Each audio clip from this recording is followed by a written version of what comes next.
সামনে হ্যালো এদিকে এদিকে সামনে এই পাশে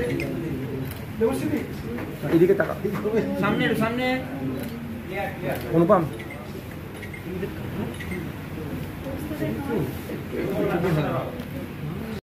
করছেন যে গানের চর্চা উনি করেছেন সেই গানের আনুষ্ঠানিক ঘোষণার মঞ্চে আমাকে আমন্ত্রণ করার জন্য দেবশ্রীকেও ধন্যবাদ আর ধন্যবাদ মৃত্যুঞ্জয় বাবু দেবুবাবু সবাইকেই।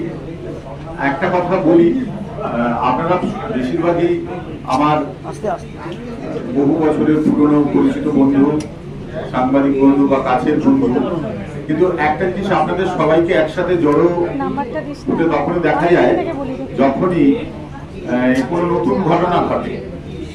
প্রেস ক্লাবে আমার বহুবার আসা, তার মধ্যে আজকের অনুষ্ঠান কুশলবাবু বিদেশে থাকেন, প্রবাসী বাঙালি হিসেবে কুশল চ্যাটার্জি বাইরে থেকে সান ফ্রান্সিসকোতে থাকে থেকেও বাঙালি যে ঐতিহ্য, বাঙালির যে সৃষ্টি, বাঙালির যে এতদিনের গানের পুরনো ইতিহাস, সেটাকে মনে রেখে লালন ফকিরের গান তার নিজের কণ্ঠে আবার নতুন করে সারা বিশ্ব বাঙালিকে শোনানোর জন্য যে এই প্রয়াস, সেটা অত্যন্ত ভালো উদ্যোগ।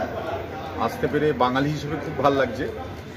বাঙালি ওনার জয় জয়কার সারা পৃথিবীতে আরও এইভাবে হতে থাকুক, এটাই আমি চাই। আর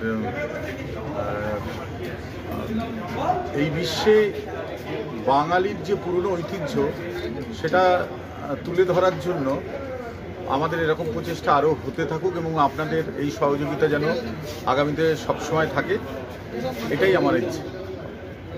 বাংলা গান কি তার দর্শক হারাচ্ছে? হ্যাঁ, একটা দিক থেকে তো বলতে গেলে বাংলা গান আজকে একটা মিক্সড জায়গায় এসে পৌঁছেছে।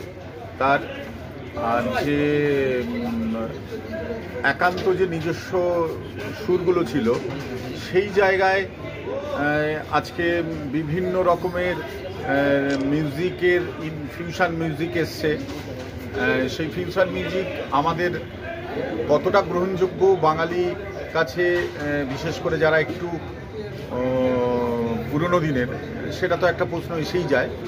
হয়তো নতুন যারা প্রজন্ম, হয়তো যারা নতুন শিশু, হয়তো যারা নতুন কিশোর, তাদের কাছে লালন ফকিরের গানের যে মাদকতা বা গানের যে বিশাল একটা ব্যাপ্তি, যে বিরাট ফিলোসফি, সেটা নতুন আঙ্গিকে উনি আনার চেষ্টা করেছেন।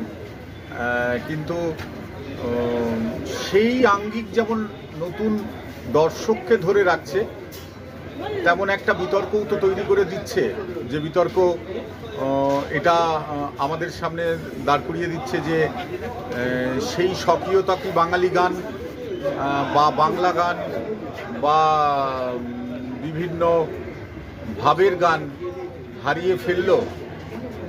এর মধ্যে কি পাশ্চাত্য সঙ্গীতের অনুপ্রবেশ তার বনেদিয়ানাকে কি একেবারে নিচে নামিয়ে দিল? এই বিতর্ক থাকবে। ভালো লাগা আর ভালো শোনা, এই দুটো